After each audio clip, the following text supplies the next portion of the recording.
नागापूरच्या आंबेडकर चौकात विनापरवाना धारदार तलवार बाळगून दहशत करणाऱ्या युवकाला एमआयडीसी पोलिसांनी अटक केली। राहुल नितीन साबळे असे त्याचे नाव आहे। राहुल नितीन साबळे याच्याकडे एक लोखंडी धारदार तलवार आहे अशी माहिती सहाय्यक पोलीस निरीक्षक माणिक चौधरी यांना मिळाली होती। त्यांनी एक पथक तयार करून सदर इसमास आंबेडकर चौकातून ताब्यात घेतले।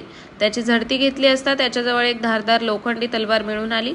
ती जप्त करण्यात आली असून साबळे विरोधात भारतीय हत्यार कायदा कलमनुसार एमआयडीसी पोलीस ठाण्यात गुन्हा दाखल करण्यात आला आहे।